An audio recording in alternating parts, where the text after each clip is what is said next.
देवसुतं देवं कंसचाणूरमर्दनं देवकी परमानन्दं कृष्णं वन्दे जगद्गुरुं। गुरुर्ब्रह्मा गुरुर्विष्णु गुरुर्देवो महेश्वर गुरु साक्षात् परब्रह्म तस्मै श्री गुरुवे नमः।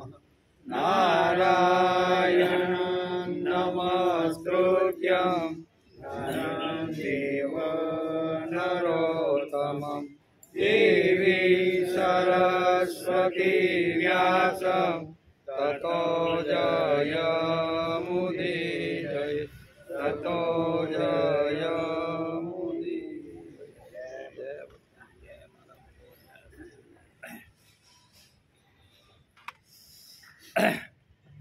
अत्र शूरा महेश्वासा भीमार्जुना समायुधि युयुधानो विराटच्च द्रुपदच्च महारथ धृष्टकेतुश्चिकितान् काशीराज्यस्य वीर्यवान् पुरोजित् कुन्तिभोजस्य सेव्य स नरपुङ्गव युधामन्यो च विक्रान्त उत्तमोजास वीर्यवान् सौभद्रो द्रौपदेया च सर्व एव महारथा।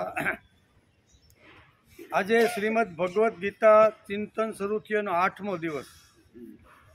ગઈકાલે આપણે શ્રીમદ ભગવદ્ ગીતાના 1 થી 4 શ્લોકને સમજવાનો પ્રયત્ન કર્યો। 3 પૂરા કર્યા અને ચોથાની અંદર અહીંયા સુંદર મજાનું વર્ણન વેદવ્યાસે કર્યું છે, એનો આપણે ગઈકાલે વિચાર કરતા હતા। ગઈકાલે આપણે ગીતાના પ્રથમ અધ્યાયના ચોથા શ્લોકનો વિચાર કર્યો। જેમની પાસે મોટા મોટા ધનુષ્ય છે અને બાણ ચઢાવવામાં જેવો કુશળ છે કે જેવો ખૂબ જ બળવાન અને શક્તિશાળી છે। અત્યારે મામકા પાંડવાનું વર્ણન કરે છે। મામકા એટલે દુર્યોધન એટલે અહીંયા પાંડવોનું વર્ણન કરતા આચાર્યને કહે છે કે હે આચાર્ય, જેમની પાસે મોટા મોટા ધનુષ્ય છે અને બાણ ચઢાવવામાં કુશળ જેવો છે તેઓ ખૂબ જ શક્તિશાળી અને બળવાન છે। દુર્યોધન કહે છે કે હે આચાર્ય, તેઓ મામૂલી યોદ્ધાઓ નથી। અત્યારે જે આપણી સામે પાંડવોએ જે વ્યૂહરચના જે ગોઠવી છે એ કોઈ મામૂલી સૈન્ય અથવા યોદ્ધાઓ નથી। યુદ્ધમાં તેઓ ભીમ અને અર્જુન સમાન છે। શ્રીમદ ભગવદ્ ગીતામાં આપણે તત્વજ્ઞાન સમજવાનો પ્રયત્ન કરીએ છીએ। સિદ્ધાંત એવો છે કે જીવનની ઇતિ કર્તવ્ય સમજવા માટે તત્વજ્ઞાન અને ઇતિહાસની ખૂબ આવશ્યકતા છે। એટલે ઇતિહાસ એટલે મહાભારત અને તત્વજ્ઞાન એટલે શ્રીમદ ભગવદ્ ગીતા। એ બેયને જો સાથે લઈને સમજવાનો પ્રયત્ન કરીએ તો ઇતિહાસ પણ સમજાય જાય અને તત્વજ્ઞાન પણ સમજાય જાય। તેથી વેદવ્યાસ અહીંયા પ્રથમ અધ્યાયની અંદર અહીંયા વ્યૂહરચના કેવી રીતની ગોઠવી છે અને વ્યૂહરચનાની અંદર પાંડવો કેવી રીતના ગોઠવાઈ ગયેલા છે અને એની અંદર કેટલા યોદ્ધાઓ છે ને એનું ઇતિહાસની અંદર અહીંયા વેદવ્યાસ વર્ણન કરે છે। એનો આપણે વિચાર કરીએ છીએ। અર્જુન વિષાદ યોગનો ચોથો શ્લોક સુરવીર, મહેશ્વાસા અને મહાવીરો આ 3 પ્રકારે યોદ્ધાઓનું વર્ણન કરવામાં આવ્યું છે। ચોથા શ્લોકની અંદર આપણે જોતા હતા કે 3 આવી રીતના જે યોદ્ધાઓ છે, 3 પ્રકારના જે યોદ્ધાઓ છે એનું વર્ણન કરવામાં આવ્યું છે। એમાં પહેલા સુરવીરો છે, બીજા મહેશ્વાસા છે અને ત્રીજા મહારથી એટલે અહીંયા કોને તો કે યુયુધાન, વિરાટ છે અને દ્રુપદ છે। આ 3 કેવા છે? મહારથીઓ કે જેની સેનાની અંદર આવી રીતના 10,000 સૈન્ય બાણ લઈને આવે ને તો પણ આ એકલા હાથે મહારથી એનો માહત કરી શકે। આટલા શક્તિશાળી આ 3 આવી રીતના યોદ્ધાઓ છે એનું વર્ણન પણ વેદવ્યાસે કર્યું છે। અને દુર્યોધન અત્યારે પાંડવોની સેનાનું વર્ણન કરતા આ પ્રમાણે કહે છે। એ આપણે ગઈકાલે આ બધો વિચાર ગઈકાલે આપણે કરતા હતા. એમ કે જેમાં મામકા દ્વારા પાંડવોનું વર્ણન છે, એમાં આપણે સુરીર ભીમને ગઈકાલે સમજવાનો પ્રયત્ન કર્યો. અત્ર સુરા મહેશ્વાસા ભીમાર્જુન સમાયુધિ યુયુદ્ધાનો વિરાટચ્ચ દ્રુપદચ્ચ મહારથ. આ ચોથા શ્લોકની અંદર અહીંયા ભીમને યાદ કરીને દુર્યોધન કહે છે કે ભીમ કેટલો શક્તિશાળી છે, ભીમ કેટલો બળવાન છે, ભીમની અંદર કેટલું શૌર્ય છે ને એનું વર્ણન અત્યારે અહીંયા મામકા એટલે દુર્યોધન અત્યારે આચાર્યની સામે કરે છે. એ આપણે ભીમને ગઈકાલે સમજી લીધો, બરાબર ને. હવે બીજું ચરિત્ર મહાભારતનું અને ગીતાનું જે પાત્ર આવે છે ને એ અદ્ભુત પાત્ર છે અને એનું નામ છે અર્જુન. અર્જુનનું વર્ણન પણ વેદવ્યાસ કરે છે અને મામકાની સામે અત્યારે અહીંયા અર્જુન હાથની અંદર હથિયાર લઈને કેવી રીતનો ગોઠવાઈ ગયેલો છે એનું મામકા પાંડવાનું વર્ણન અત્યારે આચાર્યને દુર્યોધન કરી રહ્યો. આજે આપણે જોવાના છીએ મહાન ધનુર્ધારી મહેશ્વાસા અર્જુનને, બરાબર ને. કારણ કે બીજું જ નામ દુર્યોધને અર્જુનનું લીધું છે કે મારી સાથે યુદ્ધની અંદર પાંડવ પક્ષમાંથી જે વ્યૂહરચનામાં જે ગોઠવાઈ ગયેલા છે એમાં પ્રથમ ભીમ છે અને બીજો મહારથી એનો જે છે ને એ અર્જુન છે, એનું વર્ણન કરે છે. આજે આપણે જોવાના છીએ એટલે કે મહાન ધનુર્ધારી મહેશ્વાસા અર્જુનનો વિચાર કરવાના છીએ. ભગવાનનો લાડકો, ભગવાનનો સખા, જેમના સારથી ભગવાન પોતે બન્યા છે તેમનું ગીતાની અંદર વેદવ્યાસે વર્ણન કરેલું છે. વર્ણન કોણ કરે છે? વેદવ્યાસ. બોલે છે કોણ?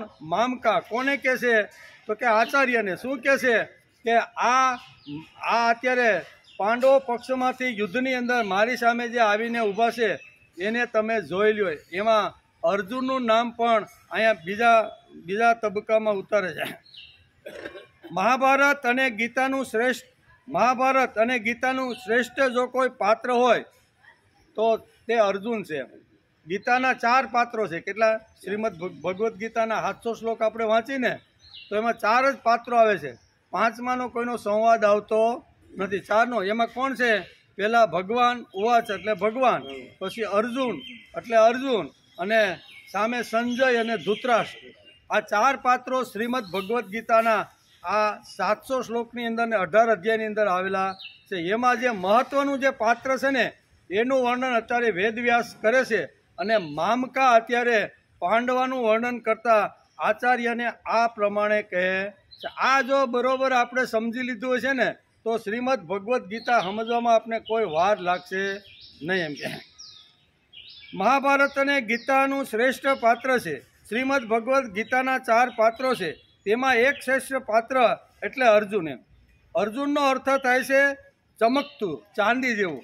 અર્જુન સંસ્કૃત શબ્દ છે, એનું ગુજરાતી જો આપણે કરીને તો એનો અર્થ થાય છે ચમકતું, ચાંદી જેવું ચળકળાટ હોય ને એનું નામ અર્જુન છે.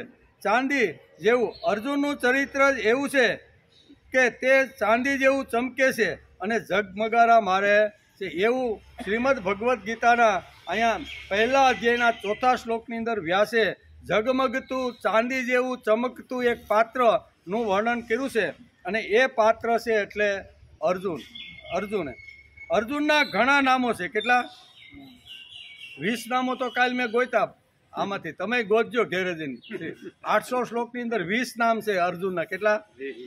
અલગ અલગ ટાઈપના એને ભગવાને અલગ અલગ નામથી અહીંયા પોકાર્યો છે અર્જુનને, બરાબર ને. એમાં 20 નામ છે. બધા આપણે લઈ શકવાના નથી. થોડાકને આપણે યાદ કરી કે ભાઈ આવા નામની પાછળ એનો હેતુ શું છે. અર્જુનના ઘણા નામો છે. પહેલું નામ છે અનઘ. અનઘ એટલે પાપ રહિત. અર્જુન કેવો છે? મનની અંદર કોઈ પણ પ્રકારનું પાપ નથી. બીજો છે કપિધ્વજ, જેના ધ્વજ પર હનુમાનજી બિરાજમાન છે. ભગવાને કપિધ્વજનો પણ ઉલ્લેખ કરેલો છે અર્જુન માટે. પછી કુરુશ્રેષ્ઠ, કુરુકુળમાં ઉત્પન્ન થયેલા, ઓમાં શ્રેષ્ઠ, અને પછી કોંતે, આ નામથી પણ ભગવાન અહીંયા અર્જુનનો ઉલ્લેખ કરે છે. ગુડાકેશ, નિંદ્રાને જીતનાર. ગુડાકેશ એટલે નિંદ્રા ઉપર જેણે વિજય પ્રાપ્ત કર્યો છે તેઓ, એટલે કે નિંદ્રાનો સ્વામી અથવા શિવ જેના સ્વામી છે તેના માટે ગુડાકેશ શબ્દ અહીંયા ભગવાને અર્જુન માટે વાપર્યો છે. એક નામ છે ધનંજય. દિગ્વિજયોમાં સર્વ રાજાઓનો જીતનાર. ધનંજય એટલે જે રાજાઓ યુદ્ધની માટે સામે આવે છે એ બધાને જીતનાર છે, એને ધનંજય કહેવામાં આવે છે. પછી ધનુર્ધર એટલે ધનુષ્યને જાણનારો. પરંતપ એટલે પરમ તપસ્વી અથવા શત્રુઓને તપાવનાર. કેવો? આમે જો શત્રુ આવે ને તો ગમે તેવો શત્રુ હોય તો એને તપાવી નાખે, એટલે એનું નામ પરંતપ. સવ્ય સાચીન ડાબા હાથે પણ ધનુષ્ય જે ધારણ કરી અને શત્રુ ઉપર બંને હાથોથી જે પ્રહાર કરી શકે એનું નામ ભગવાને સવ્ય સાચીન આપ્યું છે. આવા 20 નામો છે. કેટલા? 20 નામો. જો તમારે જાણવું હોય તો બોલી જઈએ આપણે, બરાબર. આવા 20 પ્રકારના નામ ભગવાને શ્રીમદ ભગવદ્ ગીતાના 700 શ્લોકની અંદર ઘેરે જઈને જોઈજો. અભ્યાસ માટે આપી રાખું છું, બરાબર. કે અર્જુનના કેટલા કેટલા નામો છે ને 20 નામો આવી જાય છે આ 2 પુઠ્ઠાની વચ્ચે 700 શ્લોકમાં. એટલે ટાઈમ મળે અને જો તમારે જાણવાના હોય ને તો એ નામ ભગવાને અહીંયા અર્જુનના નામનો પોકાર કર્યો છે. એમાં ઘણા બધા નામો એવી રીતના છે.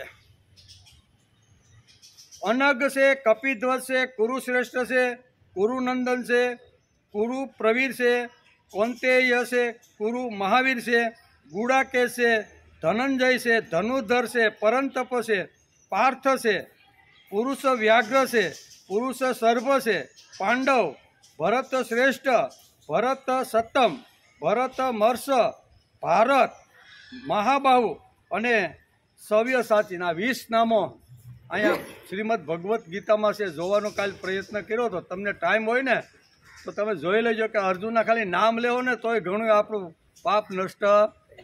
આટલું સરસ આ બધા નામો એની અંદર રહેલા છે. આ 20 નામો ને છે. સવ્ય સાચીન નામ કેમ પડ્યું? બંને હાથે એટલે કે ડાબા અને જમણા 2 હાથે ધનુષ્ય હાથમાં ધારણ કરી અને સામે કોઈ પણ આવી રીતનો દુશ્મન આવ્યો તો એને મારવાનું પણ 2 હાથથી કામ કરતા હતા. સવ્ય સાચીન નામ કેમ પડ્યું?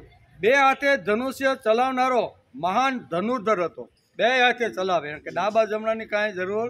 ડાબામાં હોય તો ડાબો ને જમણો તો જમણો. એમ એટલી ગતિથી બાણ છોડતો હતો કે બંદૂકની ગોળી જેમ ધણધણાટ છૂટે એમ અર્જુનના ભાથામાંથી બંને હાથમાંથી આવી રીતના બાણ છૂટતા હતા. તેથી તેનું નામ સવ્ય સાચીન પાડવામાં આવ્યું છે.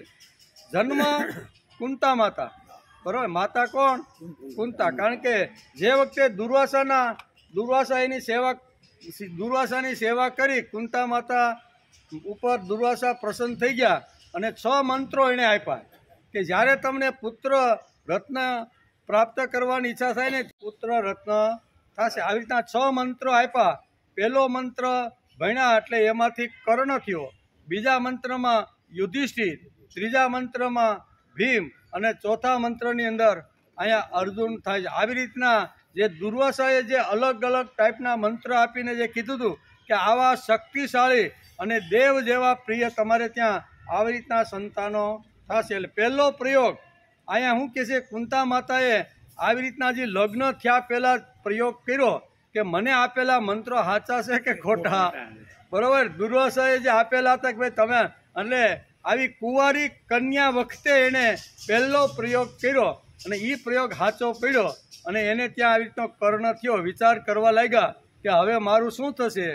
કુંવારી એ વખતની આ કુંતા માતા છે, આજની નહીં. આજની હોય તો ગમે તે થાય, પણ એ વખતે વિચાર કરે છે કે મારું કુળ, મારી પરંપરા, મેં જે કુળ જન્મ લીધો છે એમાં આ બધું શું થશે. એટલે આવી રીતના એક કરંડિયામાં પૂરીને એ ગંગાની અંદર આવા બાળકને એનું નામ પહેલો મંત્ર અને પછી જે 5 જે બાળકો થાય છે એમાં ક્રમશઃ આવી રીતના યુધિષ્ઠિર, ભીમ, અર્જુન, સહદેવ એટલે કે સહદેવ ને નકુળ. આવી કહેવાનો અર્થ કે આ બધી જે વાતો છે ને એ વાતો અહીંયા ભાગવતકાર લખે છે.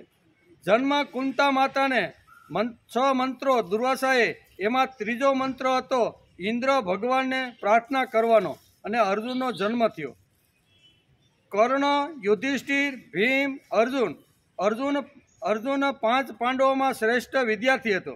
વિદ્યા ભણવા માટે વિદ્યાર્થી બનવું પડે. દ્રોણાચાર્ય માટે અતિશય એને પ્રેમ હતો.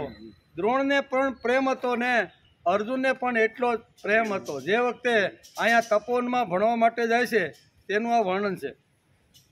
એવા એટલે કે એવા જ ગુરુ કુરુક્ષેત્રમાં સામે ઊભેલા છે. શ્રેષ્ઠ વિદ્યાર્થીમાં શું શું જોઈએ તે વર્ણન અત્યારે શું કહે છે અહીંયા દુર્યોધન અત્યારે કે તમારો જે વિદ્યાર્થી છે, તમે જેને ભણાવ્યો છે ને, એ અત્યારે તમારી સામે આવીને ઊભો છે, એનું વર્ણન મામકા અત્યારે કરે છે. એવા જ ગુરુ કુરુક્ષેત્રમાં સામે ઊભા છે. શ્રેષ્ઠ વિદ્યાર્થીમાં શું શું હોવું જોઈએ, વિદ્યા ભણવા માટે કઈ કઈ લાયકાત અને કેવી રીતનું શિષ્યત્વ હોવું જોઈએ, એનું વર્ણન ભાગવતકાર વેદવ્યાસે કર્યું છે. અહીંયા અર્જુનના પાત્ર, અર્જુનના ચરિત્રથી શ્રીમદ ભગવદ્ ગીતાના પ્રથમ અધ્યાયના 4થા શ્લોકની અંદર અર્જુનનું ચરિત્ર આવે છે કે અર્જુન કેવો હતો તો કે ભણવામાં એકદમ કુશળ, બરાબર ને. દ્રોણાચાર્યને પણ એના ઉપર પ્રેમ અને એને પણ દ્રોણાચાર્ય ઉપર આત્યંતિક પ્રેમ હતો. જિજ્ઞાસા જોઈએ, ભણવા માટે શું શું જોઈએ? પહેલી જિજ્ઞાસા જોઈએ, બીજી વાત એકાગ્રતા જોઈએ, ત્રીજી વાત છે તત્વ પર્વતતા જોઈએ, પછી ચોથી વાત છે નમ્રતા, વિવેક, કૃતજ્ઞતા અને દુઃખ સહન કરવાની. આ 7 વાતો વિદ્યાર્થી ભણવા માટે જાય તેની અંદર આ 7 વાતો હોવી. સુખ દુઃખ તો આવે જ, ભણવા જાય એટલે કાંઈ અહીંયા બધું ખાવા પીવા રહેવાનું કાંઈ બધું આપણે ધારીએ એવું કાંઈ મળતું નથી. ને આપણે ધારીએ એવું જો મળવા લાગે ને તો કોઈ દિવસ વિદ્યાર્થી પ્રાપ્ત કરી શકતો નથી, બરોબર. સુખ માટે જો પ્રયત્ન કરતો હોય તો એને વિદ્યા મળતી નથી. એટલે વિદ્યા મેળવવા માટે ઘણી બધી અગવડો, સુખ દુઃખ બધા સહન કરવા પડે છે. આ બધું જ સહન અત્યારે અર્જુને કર્યું છે. નાગોજી ભટ્ટ ભારતમાં એક મહાન વિદ્વાન ચરિત્ર થઈ ગયા, જેનું તપોવન ચાલતું હતું. એનું નામ હતું નાગોરજી ભટ્ટ. અને સુંદર મજાનું આવી રીતનું તપોવન ચાલે અને તપોવનમાં ઘણા બધા વિદ્યાર્થીઓ ભણવા માટે ત્યાં રહેતા હતા. પણ એનો નિયમ એવો હતો કે એનો એક પ્રભાકર નામનો એક શિષ્ય હતો, અને પ્રભાકર નામનો જે શિષ્ય હતો ને, એ જ્યારે ક્લાસમાં આવે ને ત્યારે જ ગુરુ પાઠની શરૂઆત કરે. ત્યાં સુધી બેઠા રહે, બધા આવી ગયા હોય અને પ્રભાકર ન આવે ને ત્યાં સુધી ગુરુજી પાઠ શરૂ કરે ને. આવા એક વિદ્વાન નગોજી એટલે કે અહીં કે નાગોજી ભટ્ટ હતા. એક દિવસ બધા વિદ્યાર્થીએ ભેગા થઈ અને નગોજી ભટ્ટના ઘરનાને એટલે ફરિયાદ કરી કે અમારા ગુરુજી તો અમે બધા ક્લાસમાં બેસી જઈએ છતાં પણ પાઠની શરૂઆત કરતા નથી. એ થોડુંક વિદ્યાર્થીઓ પ્રત્યે થોડુંક આવી રીતનું હોય.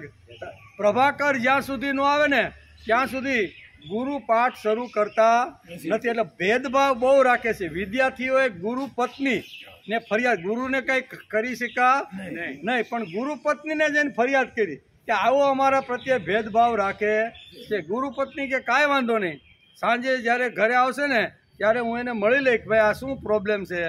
એટલે નગોજી ભટ્ટ ઘરે આવ્યા અને પત્ની કહે છે કે તમે વિદ્યાર્થીના ક્લાસની અંદર તમે ભેદભાવ રાખતા હોય એવું લાગે છે, અને પ્રભાકર આવ્યા પહેલાં તમે પાઠ શરૂ કરતા નથી. બીજા કદાચ ન આવે તો પ્રભાકર પહેલો આવી ગયો ને તો પાઠ તમારો શરૂ થઈ જાય, પણ પ્રભાકર ના આવે ત્યાં સુધી પાઠ તમે આવો શા માટે રાખો છો? એ કે તને એમાં ખબર પડે નહીં, બહુ ન. કારણ કે પ્રભાકર એટલો હોશિયાર, એટલો બુદ્ધિમાન, એટલી તર્કશુદ્ધ બુદ્ધિ ચલાવતો હતો. અને બીજા તો ક્લાસમાં આવે ને જે ભણાયું એટલું ભણેલું જ માનવાનું, બીજું કાંઈ તર્ક બુદ્ધિ ચલાવવાની નહીં. એટલે કે એક કામ કર, તને એવું લાગે છે ને કે હું આ પ્રભાકરને વધારે શા માટે પ્રેમ કરું છું, એ જો તારે જોવાનું હોય તો એક આપણે પ્રયોગ કરીએ કે આજે હું તપોવનમાં વિદ્યાર્થીને ભણાવવા માટે ક્લાસમાં જવાનો નથી. હું આ પથારી લાંબી કર, એમાં હુઈ જાવ ને માથે તું ગોદડું ઓઢાડી દે. કેવું?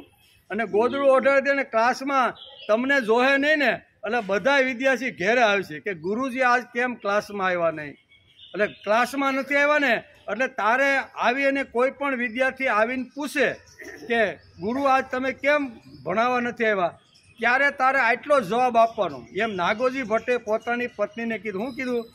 કે ગુરુજીની કેડીની અંદર કાંચીડો ઘૂસી ગયો છે. કે તારે આટલું જ કહેવાનું કે ગુરુજીની કેડીની અંદર કાંચીડો ઘૂસી ગયો છે અને એ એને બહુ દર્દ કરાવે છે, તેથી આજે પાઠ આપવા માટે આવશે નહીં. અને ખરેખર ક્લાસમાં બધા ભેગા એટલે બધા ધીમે ધીમે વિદ્યાર્થી ગુરુને ઘરે આવ્યા.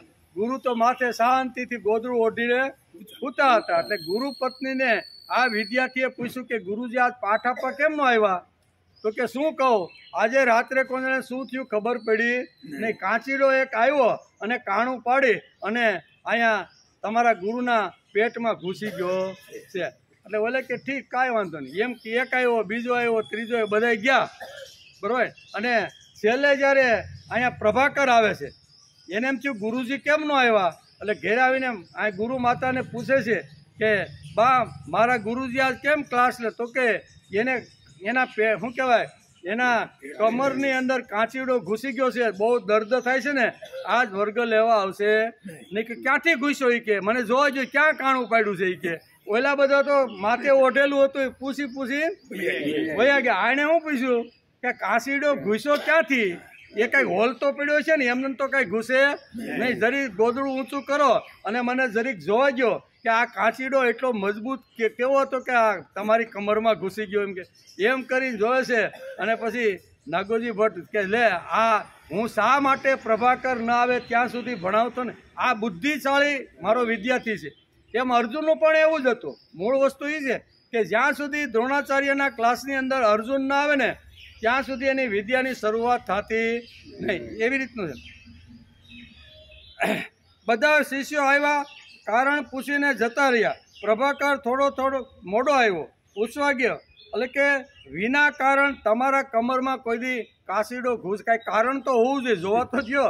એમ કરીને ગોદડું ખોલે છે. કાણું તો નથી કે આમાં તમે એમ કહેતા કે આ ગુરુના કમરમાંથી કાંચીડો અંદર ઘૂસ, તો આમાં કાણું તો મને દેખાતું નથી. એમ કે કાણા વગરનો કાંચીડો ઘૂસ્યો કેમ. અર્જુન પણ આવો શિષ્ય હતો. દ્રોણાચાર્ય પ્રત્યે અર્જુનને અતિ પ્રેમ હતો. દ્રોણાચાર્ય પણ દિલથી પ્રેમથી આયા અર્જુનને ભણાવતા હતા. એટલે કે ધનુર વિદ્યાની પરીક્ષા ઝાડ ઉપર પક્ષીની કરે. એ પણ આપણે ઘણીવાર આપણે ભણતા ત્યારે પણ આવી રીતના પાઠો બધા આવતા હતા. એકવાર ગુરુ દ્રોણે બધા 105 પાંડવને કૌરવની પરીક્ષા કરી કે હવે આ કેટલું પરિપક્વ થયું છે. તો એક ઝાડ ઉપર એક આવી રીતની ચકલી ગોઠવી દીધી, બરાબર ને. એવું એટલે કે ચકલી ગોઠવી દીધી અને બધાને પૂછ્યું કે ઝાડ પર તમને શું દેખાય છે. તો બધાએ અલગ અલગ કીધું. કોઈ કે મને થડ દેખાય છે, કોઈ કે ડાળી દેખાય છે, કોઈ કે પાંદડું દેખાય છે, બરાબર. બધા આવી રીતના કૌરવ ને પાંડવો બધા આવ્યા ને કહેવા લાગ્યા. છેલ્લે અર્જુન આવ્યો ત્યારે અર્જુનને પૂછ્યું દ્રોણાચાર્ય કે ભાઈ તને આ ઝાડ ઉપર શું દેખાય છે.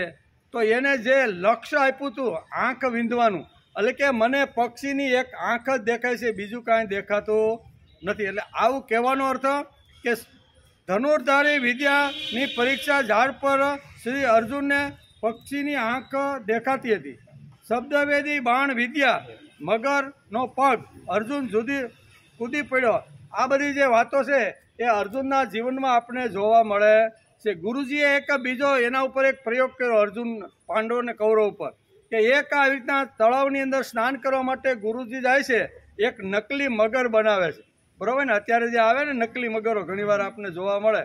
તો એવી અને ગુરુજી તળાવમાં નાહવા પડ્યા તો નકલી મગરે એનો પગ પકડ્યો. બધાએ કાંઠે ઉભા, બહુ થયું, ભારે થયું, હવે ગુરુજીને કેવી રીતના બચાવશું, આમ બધા બૂમાબૂમ કરવા લાગ્યા. પણ કોઈ ગુરુજીને બચાવવા માટે ગયું નહીં. અર્જુને જોયું કે ગુરુજીનો પગ અત્યારે મગર પકડી અને ઊંડા આવી રીતના ગુનામાં લઈ જાય.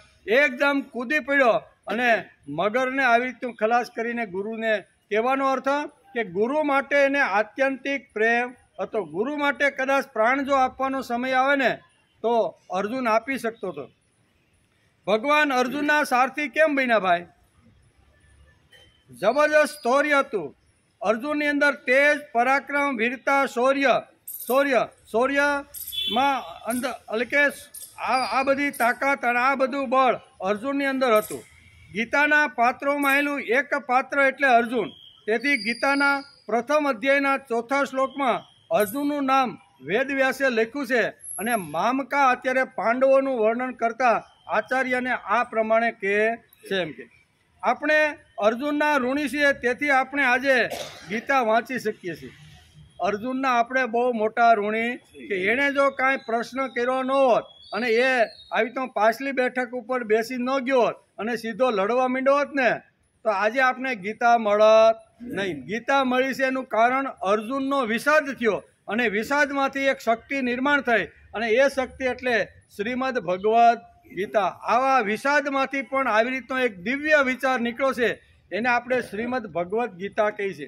એટલે આપણે બધા અર્જુનના ખૂબ જ ઋણી છીએ. આપણે અર્જુનના ઋણી છીએ, તેથી આપણે આજે ગીતા વાંચી શકીએ છીએ, સાંભળી શકીએ છીએ.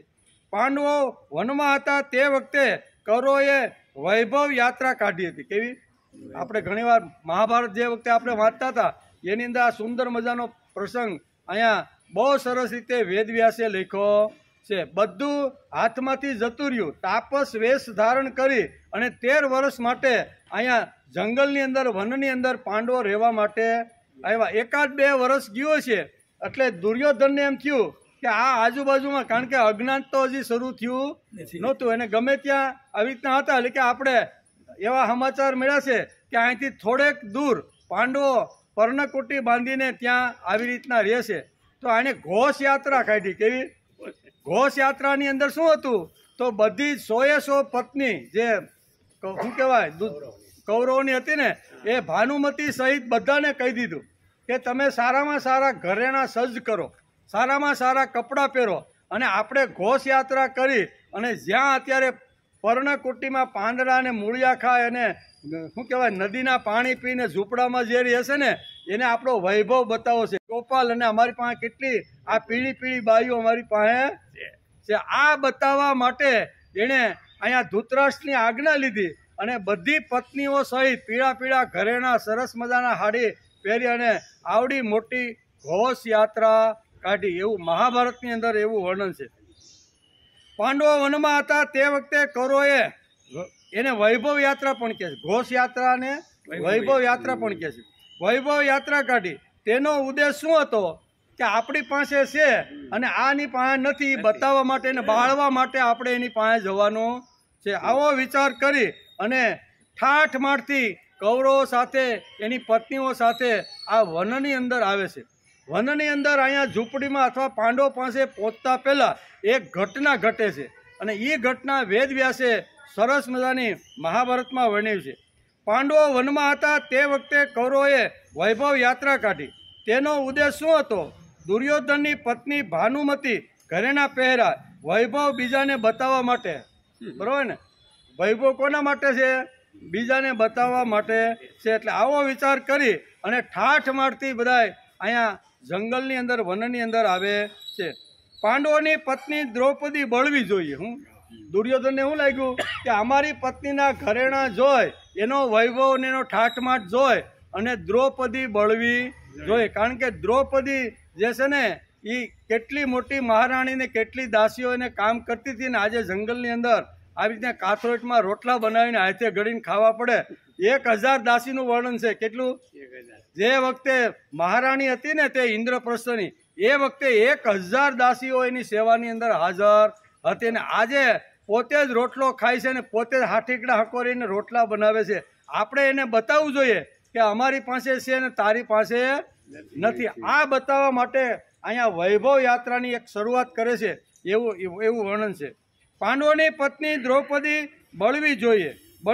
રસ્તામાં ચિત્રરથ ગંધર્વનું સુંદર મજાનું સરોવર આવે છે અને એ સરોવરની અંદર ચિત્રરથ ગંધર્વ એની જે પત્નીઓ છે ને એની સાથે જલ ક્રીડા કરી રહ્યા હોય છે. અને જલ ક્રીડા કરતા કરતા દુર્યોધને એક છોકરીનો હાથ પકડ્યો. દુર્યોધને, બરોબર ને? અને એમાંથી એને એના ભાઈઓને એના જે એ વખતના જે ચિત્રરથ જે ગંધર્વ હતા એને જેને ફરિયાદ કરે છે કે વનની અંદર હસ્તિનાપુરનો આવી રીતનો યુવરાજ આવ્યો છે અને મારા ચરિત્ર ઉપર એને હાથ નાખ્યો છે અને મને કીધું છે કે આવતીકાલે તું અમારી રાવટીની અંદર તું આવું બધું જે ફરિયાદ ચિત્રરથ ગંધર્વને કરે છે ત્યારે ગંધર્વ તૈયાર થઈ જાય છે કે અમારા વનની અંદર આવી અને આવી રીતનું અમારી સામે આવી રીતનું. એટલે બધા ગંધર્વો હાથમાં હથિયાર લઈ અને અહીંયા જે કૌરવ અહીંયા જે ઘોષ યાત્રા એટલે કે વૈભવ યાત્રા લઈને જે તળાવની અંદર પડાવ નાખ્યો હતો ત્યાં બધા ચિત્રરથના માણસો બધા આવી જાય છે. ચારે બાજુ ઘેરાવો કરી અને દુર્યોધનને બંધી બનાવી દે. કોણ બનાવે છે? ગાવાવાળા. ચિત્ર ગવૈયા માણસો જો રાજાના કોને હસ્તિનાપુરના રાજાને જો બંદીવાન બનાવતો હોય તો હવે એ હું શાસન કરી શકવાનો છે, બરોબર ને? એટલે અહીંયા આવી રીતના ચિત્રરથ ગંધર્વ બધાને બંદીવાન બનાવી ઝાડવાની હારે કર્ણ સહિત બધાને બાંધી દે છે. આટલી આની અંદર તાકાત હતી. ભાનુમતી બધી વિચાર કરવા લાગી કે હવે આપણું શું થશે, કારણ કે ગંધર્વે કીધું હતું કે આને જે જે જે કન્યાનો હાથ પકડ્યો તો એના ભાઈએ કીધું કે આને મૃત્યુની સજા તમારે આપવી જોઈએ. એટલે દુર્યોધનને મૃત્યુ સિવાય બીજું કોઈ હતું નહીં. અહીંયા અત્યારે ભાનુમતી વિચાર કરવા છે કે અમારું મંગળસૂત્ર તો હમણાં જ ખલાસ થઈ જવાનું છે, કારણ કે બાંધી તો દીધો છે અને હમણાં જ એનું શિરછેદ થઈ જશે, એટલે અમારું મંગળસૂત્ર અમારો ચાંદલો ભૂસાઈ જવાનો છે. તેથી એણે વિચાર કર્યો કે બાજુની અંદર પાંડવો અત્યારે નાની એવી પર્ણકુટી રાખીને ત્યાં રહે છે, અમારે બે હાથ જોડીને વિનંતી કરી અને કોઈ પણ હિસાબે અમારા દુર્યોધનને છોડાવવો જોઈએ. તેથી ભાનુમતી સહિત બધી 2-5 જે સ્ત્રીઓ હતી ને એ અહીંયા દ્રૌપદી પાસે અહીંયા આવે છે. પાંડવો તો શાંતિથી પર્ણકુટીમાં રહેશે, અહીંયા ભાનુમતીને આવીને જોઈ સરસ એનું સ્વાગત કે તમે આ વનમાં અઘોર વનની અંદર એકલા, કે હું એકલી આવી નથી, મારી પાસે તો ઘણું મોટું છે, પણ અમે તમને મળવા આવતા હતા, અમે તમને જો બદલી ગયો વિચાર કેવો, અમે તો કેટલા દિવસથી તમે દુઃખમાં હશો, કેવું ખાતા હશો, પીતા હશો, એટલે અમને એમ થયું કે ચાલો મળી આવીને થોડું ઘણું કાંઈક એને વનમાં આપી આવી, એટલે અમે આપવા માટે જો વિચાર આખો કેવો થઈ ગયો, બદલી ગયો. એટલે અમે આમ આવતા હતા, પણ વચ્ચે આવી રીતના ચિત્રરથ ગંધર્વે બધા જ કૌરવોને બંદીવાન બનાવીને બધા ઝાડવા એરે બાંધી દીધા છે ને. જો તમે એને છોડાવવા માટે નહીં આવો ને તો હમણાં જ આ દુર્યોધન સહિત મારા બધા જે પતિઓ છે ને એ બધા ખલાસ થઈ જાય. અને એ વખતે ભીમ અને અર્જુન બે સાંભળે છે. બહુ સરસ થયું જે થયું એ બહુ. આ કેદુનો ડુગલી વગાડતો હતો ને એ જ બરોબર બંધનમાં આવી ગયો. પણ યુધિષ્ઠિર એક મહાન હતા, બરોબર ને? એણે વિચાર કર્યો કે આવા અગવડના સમયમાં પણ આપણે દુર્યોધનને મદદ કરવી જોઈએ. તેથી ભીમ અને અર્જુનને કહે છે કે તમે બંને જાઓ અને ગંધર્વના બંધનની અંદર આ જે કૌરવો જે બંધાણા છે એને તમે મુક્ત કરો. અને એ વખતે અર્જુનને ભીમ કહે છે કે ભાઈ અમે જવા માટે તૈયાર નથી, એ ભલે મરવા હોય તો મરે ને જીવવા હોય તો જીવે. ભાનુમતીનું મંગળસૂત્ર ભૂહાઈ જવાનું હોય ને તો ભલે ભૂહાઈ જાય. એ વખતે યુધિષ્ઠિર કહે છે ભાઈ તમે જરીક તો વિચાર કરો, આપણે ભલે અંદરો અંદર જ્યારે હસ્તિનાપુરની ગાદી માટે ઝઘડતા હોય ને ત્યારે કૌરવો 100 છે અને આપણે 5 છીએ, પણ બીજા લોકો જ્યારે આપણા હસ્તિનાપુર જ્યારે આક્ષેપ અથવા આવી તો કરે ને ત્યારે આપણે 105 છીએ. એટલે આપણે કેટલા છીએ? 105. એટલે આપણી જ આબરૂનો સવાલ છે. એમ કરીને ભીમ અને અર્જુનને સમજાવે છે અને હાથમાં ગાંડીવ લઈ અને અર્જુન ત્યાંથી નીકળે છે. અને દુર્યોધનને જ્યાં બાંધ્યો હોય છે અને ગંધર્વ આ જે ચિત્રરથ હોય છે એની પાસે આવીને કહે છે કે તમે અમારા ભાઈને છોડાવી દો, નહીતર છે એટલે મૃત્યુદંડ સિવાય અમે એને બીજું કાંઈ આપી શકતા નથી. અહીંયા અર્જુન કહે છે કે જો તમારે જો લડવાનું જ હોય તો તમે મારી સાથે લડો, હું કોણ છું એ તમને ખબર છે ને. એમ કરીને ઘણો બધો મોટો સંવાદ ત્યાં થાય છે અને પછી બધા જ શું કહેવાય કૌરવોને છોડાવી દે છે. આટલી તાકાત કહેવાનો અર્થ કે એકલે અર્જુને 100 બંધનમાં બંધાયેલા કૌરવો કર્ણ સહિત જે બધા બંધનમાં હતા ને એ બધાના એકલા હાથે અર્જુનને છોડાવી દીધા. તમે મારી સાથે યુદ્ધ કરી શકો છો અને કાં તો મારા ભાઈને તમે મુક્ત કરો. બેમાંથી એક જ આવું આહ્વાન અર્જુને અહીંયા ગંધર્વોને આપ્યું. ચિત્રરથ માની જાય છે કે પણ તમે આટલું બધું દ્રૌપદીના વસ્ત્રહરણ કર્યા, એ કે એ ભલે ગમે તે થયું હોય પણ અમે અત્યારે 105 ભાઈઓ થઈ. એટલે આમ કરી અને કહેવાનો અર્થ કે અર્જુન કેટલો બળવાન, કેટલો શક્તિશાળી, કેટલો તાકાતવાન, કેટલું શૌર્ય, એકલા હાથે પણ કેટલું મોટા કામો કર્યા છે એ. તેથી અહીંયા દુર્યોધન વિચાર કરે છે કે આટલું મોટું જેણે કામ કર્યું અમને પણ જેણે આવી રીતના છોડાવવાનો પ્રયત્ન આ કેટલી, એટલે પહેલો એને ભીમ યાદ આવે છે અને એનું વર્ણન આપણે ગઈકાલે કર્યું. અને આજે અર્જુનને સામે રાખીને અહીંયા વેદવ્યાસ લખે છે અને મામકા અત્યારે પાંડવોનું વર્ણન કરતા આચાર્યને આ પ્રમાણે કહે છે. આ પ્રમાણે પાંડવોની પત્ની દ્રૌપદી એટલે કે ગંધર્વની કે ગંધર્વની દીકરીઓ ઉપર દુર્યોધનની કુદ્રષ્ટિ પડે છે. ગંધર્વ યુવાન ચિત્રરથને ફરિયાદ ગંધર્વો સાથે યુદ્ધ કરી અને કૌરવોને મુક્તિ અપાવે છે.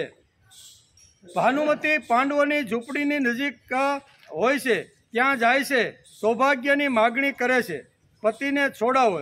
યુધિષ્ઠિર અર્જુનને કહે છે કે 100 આપણે 5 છીએ, જાઓ દુર્યોધનને છોડાવો. શૌર્યનું એક ગવૈયો આવી રીતનું બંધન કરે. ગવૈયો એટલે ઇન્દ્ર ભગવાનના દરબારમાં વીણા વગાડીને જે પેટ ભરે છે એવા લોકો આપણા ક્ષત્રિયોને બંધન કરે.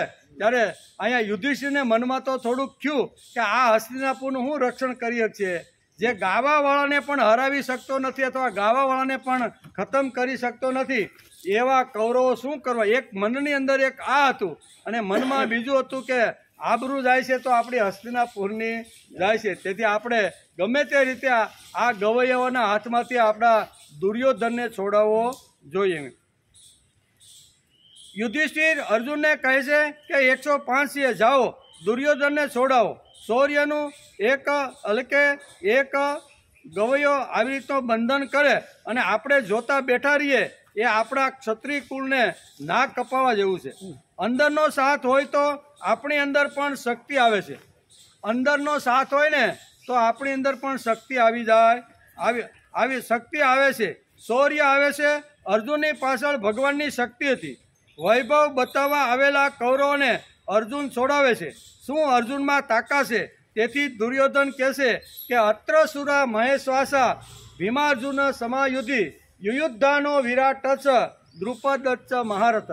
તેથી મામકા અત્યારે આ આચાર્યને આ વાત કહી રહ્યા છે કે અર્જુનની અંદર કેટલી તાકાત છે ને, એ તાકાતવાળો અર્જુન હાથમાં ધનુર્ધાર ધારણ કરી અને વ્યૂહરચનાની અંદર જે ધૃષ્ટદ્યુમ્ય જે આવી રીતની રચના કરી છે ને એમાં અર્જુન અને ભીમ બે ગોઠવાઈ ગયા છે. એક શક્તિશાળી ભીમ છે અને બીજો આવી રીતનો ગાંડીધારી અર્જુન છે. એનું વર્ણન અત્યારે મામકા અત્યારે પાંડવાનું વર્ણન આચાર્યને કરી રહ્યા છે. અર્જુનનું નામ જ દુર્યોધન એટલા માટે બોલે છે કે મલ્લિકાર્જુનમાં પણ આપણે 12 જ્યોતિર્લિંગ છે ને એની અંદર પણ ભગવાનની સાથે ઘણીવાર યુદ્ધ થયું છે, એનો પણ વિચાર કરવામાં આવ્યો છે. આ છે અર્જુનનું શૌર્ય, આ છે અર્જુનનું પરાક્રમ. વિરાટ નગરી અને બૃહનલા ઝાંઝર બાંધીને નૃત્ય કરે છે. આટલી મોટી તાકાત, આટલી મોટી શક્તિ, પણ 12 વર્ષ પૂર્ણ થયા ને 13મું વર્ષ અજ્ઞાત રીતે કેવી રીતે પસાર કરવું, એના માટે અહીંયા વિરાટ નગરીમાં વારા ફરતી બધા પાંડવો ધીમે ધીમે અહીંયા નોકરી કરવા માટે દાખલ થાય છે. બધાને અલગ અલગ ટાઈપની નોકરીઓ મળી. સહદેવ અને નકુળ છે ને કોઈને ઘોડાની ને કોઈને ગાયોને સાંભળવાની મળી. બૃહનલા છે એ સ્ત્રીનો આખો, કારણ કે એને ઇન્દ્ર ભગવાને જે શું કહેવાય જે શ્રાપ એને જે મળ્યો હતો ને, ઉર્વશીએ શ્રાપ મળ્યો હતો, તું જા મારી સાથે પરણીશ નહીં ને તો જિંદગીભર તું નપુસંગ થઈને ફરતો. આવો જે શ્રાપ મળ્યો હતો, ઇન્દ્ર ભગવાને એ શ્રાપને થોડોક હળવો કર્યો અને કીધું કે ભાઈ જિંદગી પર્યંત નહીં પણ 1 વર્ષ માટે તું આને મુક્ત કરી દે. એમ કરીને 1 વર્ષ માટે સ્ત્રીનું પાત્ર એટલે સ્ત્રીનો વેશ ધારણ કરીને બૃહનલાના રૂપની અંદર અહીંયા અર્જુન પણ વિરાટ નગરીની અંદર ઉત્તરાને અહીંયા ભણાવવા માટે, સંગીત શીખવાડવા માટે ઝાંઝર બાંધી, પગે ઝાંઝર બાંધવાના. વિચાર તો કરો કે જેનું ગાંડીવનું નામ સાંભળે ને, ગાંડીવ અર્જુનનું, ત્યાં તો આખી દુનિયા ધ્રુજવા માંડે. એવો જે શક્તિશાળી હતો, એવો જે બળવાન હતો, એવો જે શૌર્યવાન હતો, એવો જો આવી રીતનો ક્રાંતિકારી હતો, એને પગે ઘૂઘરા બાંધી અને સ્ત્રીના રૂપની અંદર 1 વર્ષ સુધી રહેવું પડે, એ કેટલું અઘરું હોય છે. પણ છતાં એણે કર્યું. શા માટે? કે ભગવાન જે અર્થે આ પૃથ્વી ઉપર આવ્યા છે ને, ધર્મ સંસ્થાપન ના થાય એનું હથિયાર બનીને મારે કામ કરવાનું છે. મારે જે અગવડ આવે, મારે જે કાંઈ મુસીબત આવે ને એ ભોગવીને પણ મારે ધર્મ રાજ્યનું સંસ્થાપન કરવા માટે ભગવાને જે અવતાર લીધો છે એમાં મારે નિમિત્ત બનીને ધર્મ રાજ્યની સ્થાપના કરવામાં મારે આ હથિયાર બનવાનું છે. તેથી 1 વર્ષ સુધી વિચાર કરો કે આટલી શક્તિ, આટલી તાકાત, આટલું શૌર્ય અને છતાંય આવા ઘૂઘરા બાંધીને નાચવું પડે ને, એ તો જેણે કામ કર્યું હોય એને ખબર હોય. આપણે તો નાટકની અંદર કદાચ 3 કલાક નાટક ભજવાનું હોય અને ગાનેવાલી થવાનું હોય ને તો એમ થાય કે હાલું કેમ થાય, 3 કલાકનું જ હોય. આને તો 1 વર્ષ સુધી આવી રીતનું આ બધું હતું, પણ છતાંય સહન કર્યું. શા માટે? તો કે ધર્મ રાજ્યની સ્થાપના કરવા માટે ભગવાન આવ્યા હતા, એનું હથિયાર મારે બનવાનું છે. અને વિરાટનગરી ઉપર હુમલો કરી અને એનું ગૌધન આપણે પાછું વાળી. શા માટે? એને એક શંકા ઊભી થઈ હતી. શંકા કઈ ઊભી થઈ હતી કે જે વખતે અહીંયા હસ્તિનાપુરની અંદર કૌરવોને સમાચાર મળે છે કે વિરાટનગરીનો જે સરસેનાપતિ હતો કીચક, એનું કોઈએ મૃત્યુ કરી નાખ્યું છે. આવા સમાચાર જ્યારે હસ્તિનાપુરમાં ચંડાળ ચોકડીની પાસે આવ્યા ને, ત્યારે ચંડાળ ચોકડી માળો એક કર્ણ ઊભો થયો અને એણે જોયું કે એનો અર્થ એવો થયો કે વિરાટનગરીની અંદર પાંડવો છુપી રીતે છુપાયેલા હોય. કારણ કે કીચકને મારે એવા 4 લોકો આ જગતમાં છે. કેટલા? એક હું, એક પિતામહ ભીષ્મ, એક ભીમ અને બીજા કૃષ્ણ. આ 4 એવા છે કે જે કીચકનો વધ કરી શકે છે. મેં કર્યો નથી કર્ણ કે, બરોબર ને? પછી અહીંયા ધૃતરાષ્ટ્રે પણ કરેલો નથી. પછી આવી રીતના ભગવાન કૃષ્ણ, તો એનો અર્થ એવો થયો કે પાંડવો 100% અહીંયા વિરાટનગરીની અંદર હોવા જોઈએ. અને ભીમ સિવાય આનો કોઈ વધ કરી શકે, 4 જણા વધ કરી શકે. એનો વધ થયો એનો અર્થ એમ કે આ છુપી રીતે આ વર્ષ અહીં ગાળવા માટે પાંડવો છે. તેથી અહીંયા પિતાની આજ્ઞા લઈને દુર્યોધન કહે છે કે અમારે ગાયો વાળવા માટે જ આવી છે. પણ હકીકતે એ જો આવી રીતના 13 વર્ષ પૂરા થાય અને જો સત્તા થઈ જાય તો પાછા 13 વર્ષ વનમાં જવું પડે, એ હેતુથી આવે છે. અને અહીંયા યુદ્ધના શું કહેવાય, વિરાટનગરીના સીમાડા ઉપર ધનધનાટી બોલવા લાગી. પિતામહ ભીષ્મ છે, કર્ણ છે, દુર્યોધન છે, દુશાસન છે, અશ્વત્થામા છે અને ગુરુ દ્રોણ છે. આ બધા ધડધડાટી. અને એ જ્યારે આવી રીતનું વાગવા લાગ્યું ને, ત્યારે વિરાટનગર તો ઉત્તર હતો નાનો, પણ કે કાંઈ વાંધો નથી, પિતાની ગેરહાજરીમાં હું પણ આની સાથે યુદ્ધ કરી અને ગૌધનને હું પાછું વિરાટનગરીમાં લાવીશ. પણ મને કોઈ સારથી તો જોઈ ને, ત્યારે બધા સલાહ આપે છે કે આ બૃહણલાલ લઈ જાઓ સારથી તરીકે. હવે આ હું સારથી પણ કરું. પણ દ્રૌપદી કહે છે કે એકવાર તમે ટ્રાય તો કરો, તમે આને એકવાર સારથી તરીકે રથ આપવા માટે લઈ જાઓ અને ઉત્તરભાઈ ભલે લડે દુર્યોધન ને દુશાસનની સામે, બરોબર ને? તો આમ કરી અને બધા કહે છે એટલે સારથી તરીકે બૃહણલાલને અહીંયા લઈ જાય છે. એ વખતે સાગર જેવડી વિશાળ સેના જોઈ અને ઉત્તર એમ કે છે કે મારે આની સામે લડવાનું છે. તો કે અરે ભાગવું હોય તો ભાગ, હું ભાગવાનો નથી. એક કામ કર, તારે લડવું હોય તો કાંઈ નહીં, તું સારથી બની જા અને હું લડવૈયો બની જાઉં. એમ કરી અને આ બધા કહેવાનો અર્થ એકલા હાથે ત્યાં ભગવાન કૃષ્ણ હાજર હતા. એકલા હાથે આવા પિતામહ ભીષ્મ છે, દ્રોણાચાર્ય છે, બરોબર, આવા મહાન જે કર્ણ જેવા જે છે એ બધાને એક હાથે બધાને હરાવી દે છે. કહેવાનો અર્થ કે આટલી શક્તિ, આટલું શૌર્ય, આટલું બળ ભગવાન સાથે હોઈને કરે એક વાત જુદી છે, પણ ભગવાન વગર પણ અર્જુને ઘણા બધા યુદ્ધ જીતી લીધા છે. આ દુર્યોધનની સામે આ બધું ચિત્ર અત્યારે ખડું થાય કે મારી સામે કે કુરુક્ષેત્રના મેદાનની અંદર યુદ્ધની અંદર આવેલા જે આવી રીતના પાંડવ પક્ષમાંથી જે ધૃષ્ટદ્યુમ્ને જે વ્યૂહરચના જે કરી છે, એ વ્યૂહરચનાની અંદર આ 5 જણા બંધાયેલા છે. કોણ કોણ?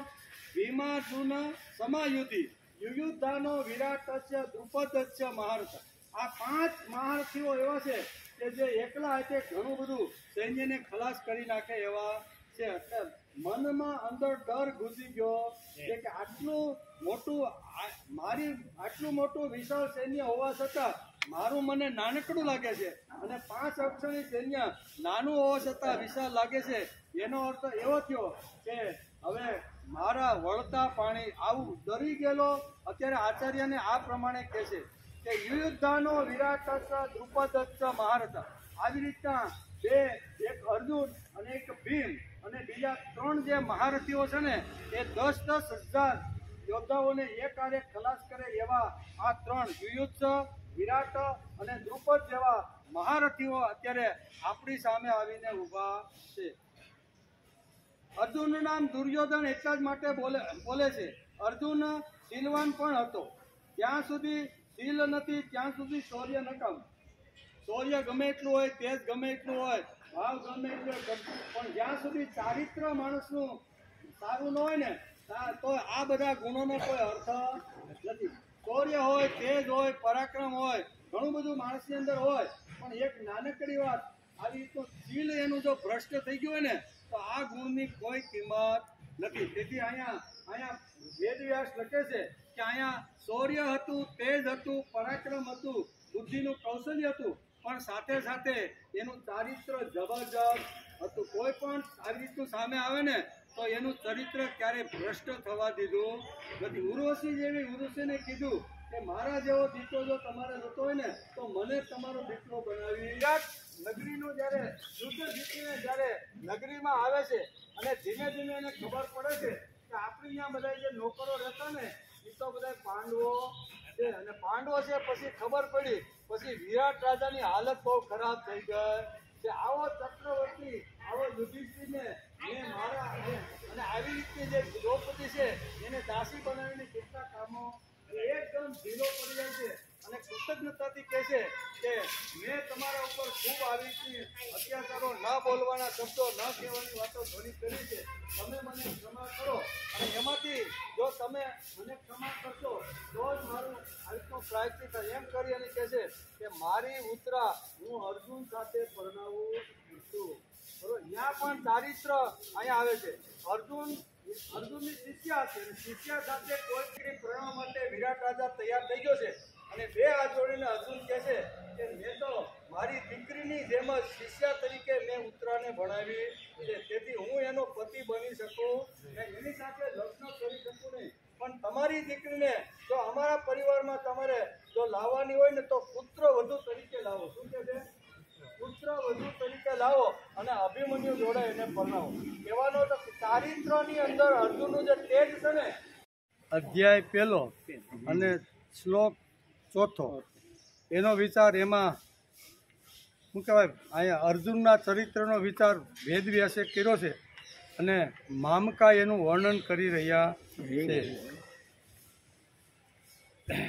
શીલ, આપણે શીલની વાત કરતા હતા કે અર્જુનનું શીલ પણ એટલું જબરજસ્ત હતું કે જે ઉત્તરા અને અહીંયા અપ્સરા જેવી સ્વર્ગની જે હતી એની સામે પણ પોતે કીધું કે ભાઈ એ વાત શક્ય નથી. એટલે ચારિત્ર જેણે ગુમાવ્યું છે ને એણે બધું જ ગુમાવી દીધું છે. બધા જ ગુણો હોય પણ આ એક શીલ જો એનું ખરાબ હોય ને તો એ કોઈ ગુણનો અર્થ નથી. તેથી અંગ્રેજીમાં એક કહેવત છે કે money is lost, nothing is lost. Money એટલે પૈસો, પૈસો જેણે ગુમાવ્યો છે એણે કાંઈ ગુમાવ્યું નથી. Money is lost, nothing is lost.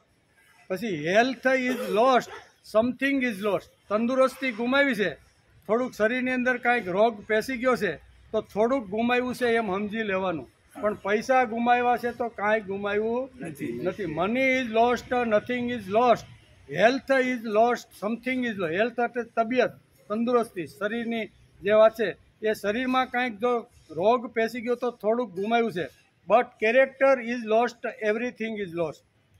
Character એટલે ચારિત્ર. ચારિત્ર જેણે ગુમાવી દીધું છે એણે બધું જ ગુમાવી દીધું છે. તેથી અર્જુનના ચારિત્રની વાત પણ અહીંયા ભાગવતકાર વેદવ્યાસે બહુ સરસ રીતે ચિતરવાનો પ્રયત્ન કર્યો છે બે પાત્રો દ્વારા. અહીંયા ઉત્તરા અને અહીંયા શું કહેવાય સ્વર્ગની અપ્સરા, આ બે પાત્રો એની સામે આવ્યા ત્યારે અર્જુન કેવો અડીખમ ઊભો રહ્યો છે ને એનું પણ વર્ણન કરવામાં આવ્યું છે. એટલે બધા ગુણો તો હતા જ પણ એની સાથે એનું ચારિત્ર ખૂબ જ શક્તિશાળીને બન્યું.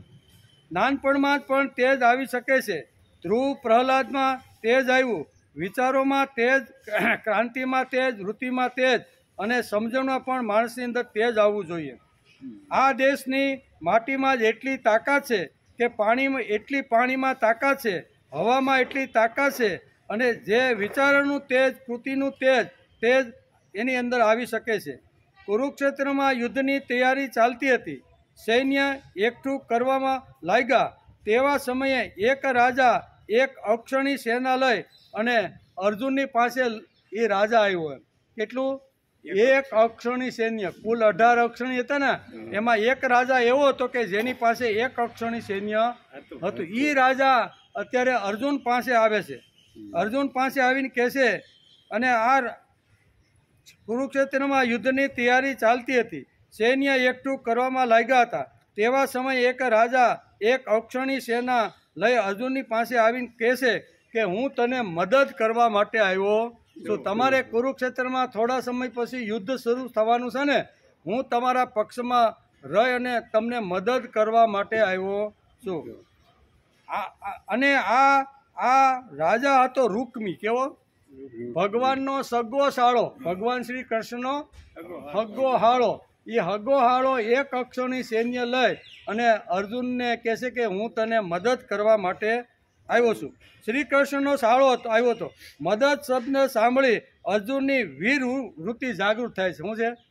નકર એને એમ લાગે કે હું આને ના પાડે અથવા બે ખરાબ શબ્દ કહીને તો ભગવાનને શું લાગશે, આવો એણે વિચાર કર્યો ને અર્જુનની અંદર રહેલી જે વીર વૃત્તિ હતી ને એ અંદર જાગૃત થઈ ગઈ.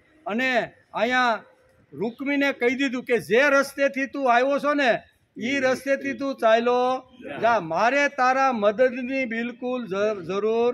શબ્દ હું વાપર્યો તો, હું તને મદદ કરવા માટે આવ્યો.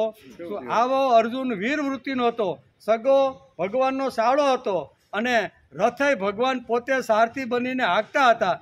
એને હું થાય, હું આને ના પાડે તો અર્જુને એવો વિચાર કર્યો, ભગવાનનો હાળો હોય તો ભગવાનના હાળાને કહીજે તારે જ્યાં જવું હોય, જે સેનામાં જવું હોય ને ત્યાંથી તું હાલતી પકડ, મને તારી મદદની જરૂર નથી. આવું શૌર્ય, આવું તેજ, આવી વીર વૃત્તિનો અર્જુન હતો. તેથી અહીંયા મામકા આનું વર્ણન કરે છે. દુર્યોધનને વર્ણન કરવાનું કારણ શું કે આટલી શક્તિશાળો એક જ હાથે કેટલું બધું મોટું કામ કરે છે અને કેટલા મોટા પ્રલોભનો આવે છે. તો પ્રલોભનોને લાત મારી અને કુરુક્ષેત્રના મેદાનની અંદર વ્યૂહરચનામાં ગોઠવાયેલો એક અર્જુન મારી આંખની સામે આવે છે. એમ અત્યારે મામકા અત્યારે આચાર્યને પાંડવોનું વર્ણન કરતા આ પ્રમાણે કહે છે. અને રાજા તો રૂકમી શ્રી કૃષ્ણનો સાળો આવ્યો. મદદ શબ્દ સાંભળી અર્જુનની વીર વૃત્તિ જાગૃત છે અને એ ભગવાનનો સગો સાળો હતો. જેવો આવ્યો છે તેવો પાછો ચાલ્યો જા. શું કહે છે? મને તારી મદદની જરૂર નથી, મારે તારી મદદની જરૂર નથી. આ ધર્મ સંસ્કૃતિનું કામ છે. હું જે કામ કરી રહ્યો છું ને એ ધર્મ અને સંસ્કૃતિ અને આવી રીતે વૈદિક ધર્મને રક્ષા માટેનું કામ કરી રહ્યો છું. એમાં મદદની વાત ક્યાંય આવતી નથી. અને તું એમ કહેશો કે હું તમને મદદ કરવા માટે આવ્યો છું, તારી મદદની અમને બિલકુલ જરૂર નથી. મદદ શબ્દ જો ન વાપર્યો હોત ને તો કદાચ અર્જુન કે કાંઈ વાંધો નહીં, આવી જા ભાઈ, આપણે જરૂર તો છે. પણ મદદથી અત્યારે વીર વૃત્તિ એની જાગૃત થઈ છે. આ કોણ હતો તો કે ભગવાન શ્રી કૃષ્ણનો સગો સાળો હતો. મોઢા ઉપર કહેવાની હિંમત હતી અને એટલે કે કહેવાય, આને કહેવાય તેજ. આને જોઈને દુર્યોધન ગભરાઈ ગયો છે. આ પ્રસંગ જ્યારે દુર્યોધનના આંખની સામે આવે છે ત્યારે દુર્યોધન ગભરાઈ ગયો કે એક અક્ષરની સૈન્ય લઈને જેના પક્ષમાં આ બધા યોદ્ધાઓ સાથે જે જવાનું હોય ને એને અંત સમયે કોણ ભાઈ ના પાડે? લડવામાં તો બધાય સૈન્યની જરૂર તો પડતી હોય છે. પણ આવી વીર વૃત્તિ જાગૃત થઈ છે એ દુર્યોધનના મનની અંદર અત્યારે કોરી ખાય છે. અર્જુન મહાન પરાક્રમી હતો. ભગવાન વગર એકલે હાથે અનેક યુદ્ધો એણે જીતા છે. તેથી આવા પરાક્રમી અર્જુનને જોઈને દુર્યોધનના ગાત્રો ઢીલા થવા, આવા કુરુક્ષેત્રના મેદાનની અંદર અહીંયા આ અર્જુન સામે આવતા જ એના ગાત્રો ઢીલા થવા લાગ્યા. પ્રથમ પાંડવોનું વર્ણન કરવા લાગ્યો. એનું વર્ણન કરવું છે કે આપણી સેનામાં દ્રોણાચાર્ય, કર્ણ, અશ્વત્થામા જેવા મહાન આવી રીતના જે યોદ્ધાઓ છે એનું વર્ણન કરવાને બદલે શું કરવા માંડ્યો? પાંડવોનું વર્ણન સ્વરૂપ. એટલો બધો ગભરાઈ ગયેલો. વેદવ્યાસ લખે છે કે દુર્યોધન એટલો બધો ગભરાઈ ગયો છે કે કોનું વર્ણન અત્યારે કરવું છે, એનું કોનું વર્ણન કરી રહ્યો છું. એમ અહીં વેદવ્યાસ લખે છે ગભરાયેલો દુર્યોધન મામકા અત્યારે આચાર્યને આ પ્રમાણે વર્ણન કરે છે. શીલવાન, પરાક્રમી, તેજસ્વી, શૌર્યવાન, ગુણોનો ભંડાર એટલે અર્જુન, એમ વેદવ્યાસ લખે છે. આવું બહુ હોવા છતાં અર્જુનમાં એક પાકી સમજણ હતી કે કૃષ્ણ જ મારું સર્વસ્વ છે. હું ભલે એકલા હાથે ગમે એટલા યુદ્ધો જીતું, ગમે એટલા યોદ્ધાઓને ભોંય ભેગા કરી દો, બરોબર ને, પણ એની એક પાકી સમજણ એક હતી કે જેની શક્તિથી હું અત્યારે દરેક જગ્યાએ જે વિજય પ્રાપ્ત કરું છું ને એ શક્તિ કૃષ્ણ છે. અને કૃષ્ણના સાથ સહકાર વગર એની અમી દ્રષ્ટિ વગર હું કાંઈ કરી શકતો. આ એક એની પાકી સમજણ હતી. ગમે તેટલા યુદ્ધો એકલા હાથે જીતો છે, પણ શ્રી કૃષ્ણ શરણમમ કહીને ભગવાનના ચરણે ધરી દીધું છે. એટલે કે આવું બહુ હોવા છતાં અર્જુનના મનમાં એક પાકી સમજણ હતી કે કૃષ્ણ જ મારું સર્વસ્વ છે. કૃષ્ણનો ભાવ શક્તિ સંપત્તિ સત્તા મળ્યા પછી પણ જરા ઓછો થતો નથી. આવો અર્જુન હતો. આટલું મોટું રાજ્ય હાથમાં આવે પણ છતાંય ભગવાન ઉપરનો ભાવ બિલકુલ અહીંયા અર્જુનનો ઓછો થતો નથી. આપણે તો બે પાંદડે થઈ જાય ને એટલે ભગવાન ક્યાં ખૂણામાં કોના રઝળતા હોય આપણે ખબર પડતી નથી. પણ આટલી બધી શક્તિ, આટલું બધું શૌર્ય, આટલું બધું તેજ એકલા હાથે ઘણું બધું પ્રાપ્ત કર્યું છે, બરોબર. જેની ધનંજય વૃત્તિ છે, આવો અર્જુન એમ કહે છે કે હું જે કાંઈ સૌ ને એ ભગવાનના હિસાબે છે. ભગવાનને લીધે હું જે કાંઈ કરું છું આ એની પાકી સમજણ હતી. ભાગવત શું કહેવાય, મહાભારતના આ ચોથા શ્લોકમાંથી આપણે આ વસ્તુ આજે લઈને જવાની છે. દરેક 3 શ્લોકમાં એક વાત આપણે લેતી જવાની, બરોબર ને. પહેલા 3 શ્લોકમાંથી આપણે પાંડવાના શું કહેવાય મામકા પાંડવાનો ભેદભાવ આખો જે ઊભો કર્યો એ આપણે મોહલ્લામાં રહેતા હોય, ઘરમાં રહેતા હોય, ગામમાં રહેતા હોય કે સંપ્રદાયમાં, એ આપણે ભેદભાવ ઊભો કરવાનો નથી. પહેલા શ્લોકની અંદર આ વાત કરી અને ચોથા શ્લોકની અંદર ભગવાનને સમર્પિત જીવન માણસનું થઈ જવું જોઈએ. ગમે એટલી બુદ્ધિ આવે, ગમે એટલું વિત્ત આવે, ગમે એટલી શક્તિ આવે, ગમે એટલું શૌર્યનો ખજાનો આવે, પણ એ બધું ભગવાન તારા લીધે છે. તું છો તેથી મને વૈભવ મળે છે, તું છો તેથી મારી બુદ્ધિ આવી રીતની થાય છે, તારા લીધે મને છે. એમ કરીશે વચનન તવ. આ બસ એની એક જ ધૂન હતી કે ભગવાન હવે તમે મને જે આપ્યું છે ને એટલા માટે હું લડવા માટે તૈયાર થઈ અને હવે તમે જે કહેશો ને તે કરવા માટે તૈયાર છું. આવું બોલવા વાળો અર્જુન હતો.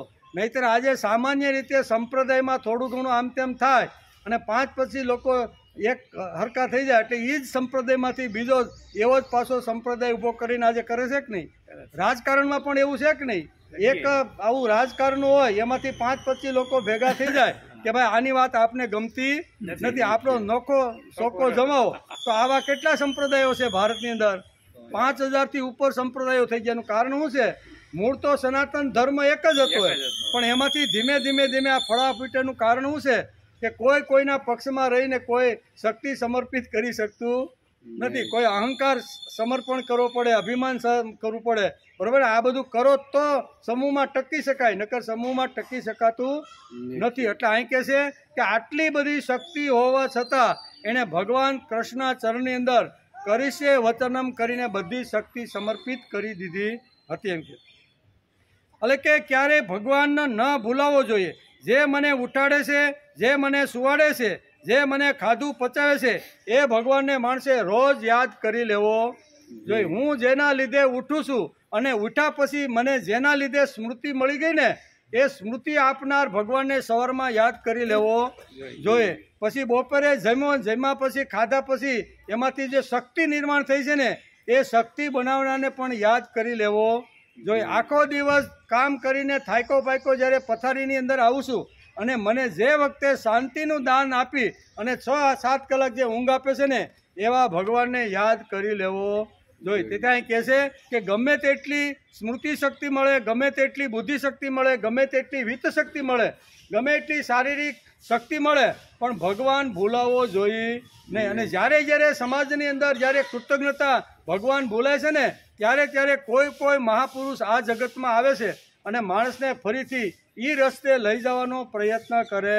છે કે કમસે કમ 24 કલાકમાં કદાચ વ્યવહાર અને કામના ધંધામાં એટલો બધો ગૂંથાઈ ગયો હોય છે.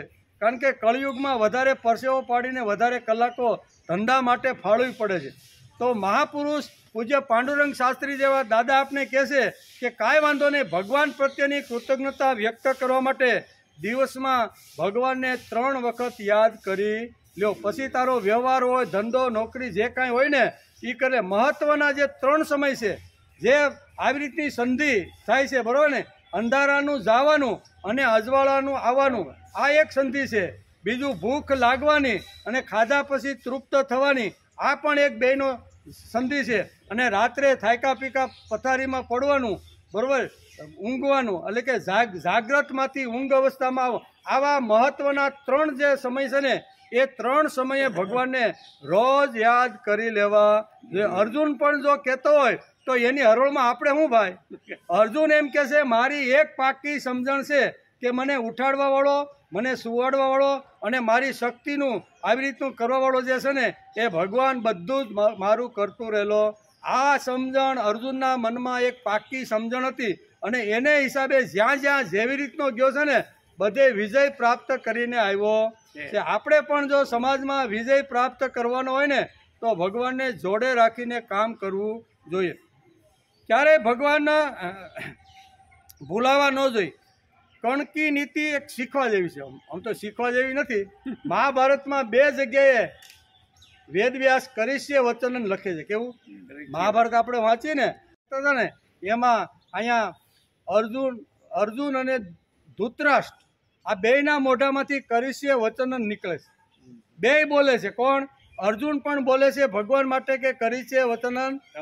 અને કણિક નામની જે નીતિ છે ને કે જે વખતે લાક્ષાગૃહ બનાવી અને પાંડવોને બાળીને ખલાસ કરવાના હતા ને ત્યારે એક કણિક નામનો એક વિદ્વાન જ્ઞાની અને એવો એક આર્કિટેક્ટ એન્જિનિયર અહીંયા ધૃતરાષ્ટ્રને મળી ગયો.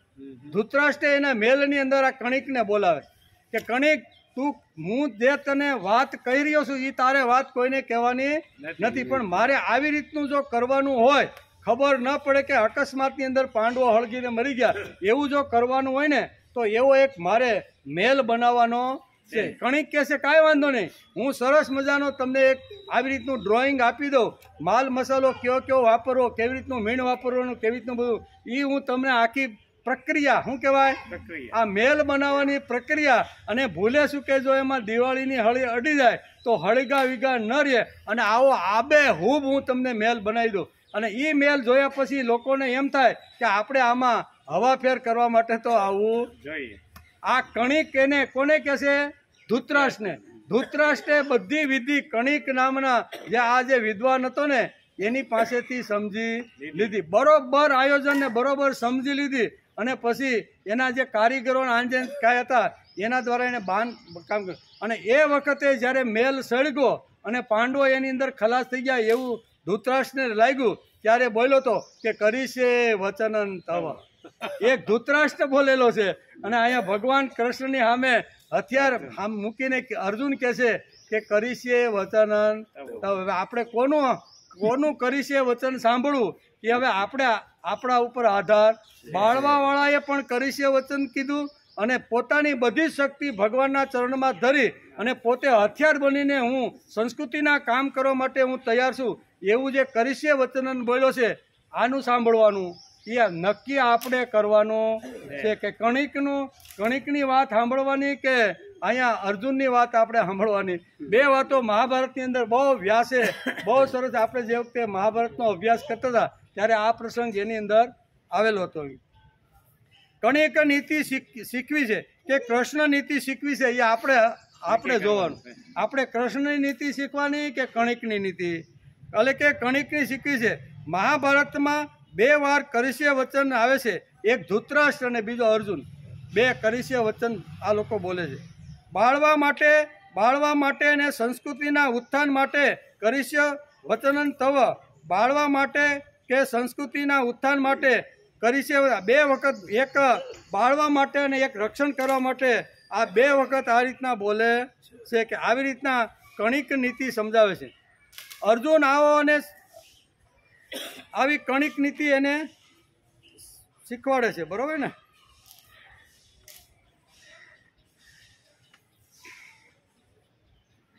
ક્યાં ભાઈ ગયો લખીને આવ્યું ને બધું. હા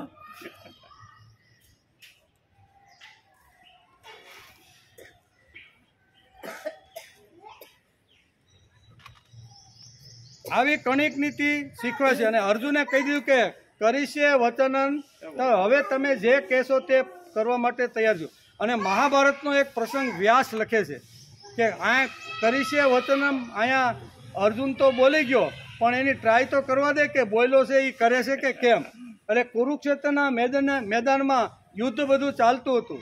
10મો દિવસ હતો અને 10મા દિવસે આવી રીતની ગડમથલ પાંડવ અને કૌરવમાં મચી ગઈ હતી કે 10 દિવસ થયા પણ છતાંય એક પણ યોદ્ધો બેનામાંથી એકય પક્ષમાંથી મરતો નથી. દુર્યોધન ખારો દૂધવા જેવો થાય અને રાત્રે અહીંયા ભીષ્મની સાવણીમાં આવે છે. ભીષ્મની સાવણીમાં આવીને કહે છે કે તમે તો પાંડવો ઉપર પ્રેમ રાખીને બધા બાણ ચલાવો છો, એકેય પાંડવોને 10 દિવસ સુધીમાં તમે ખલાસ કર્યા નથી, અને તમે મોટી મોટી આવી રીતના સરસેનાપતિ એવું ન કહેવાના ખૂબ ખૂબ કટુ વચનો પિતામહ ભીષ્મને. સારો ને સજ્જન લોકો હોય ને એ કટુ વચન સહન કરી શકતા નથી. ગમે મેલો ગેલો હોય એને તો ગમે એવું કહો તો એ કે કાંઈ વાંધો નહીં, 2 કીધા છે ને આ ત્રીજો તું કહેશે, હવે મારે કાંઈ ફેર પડે.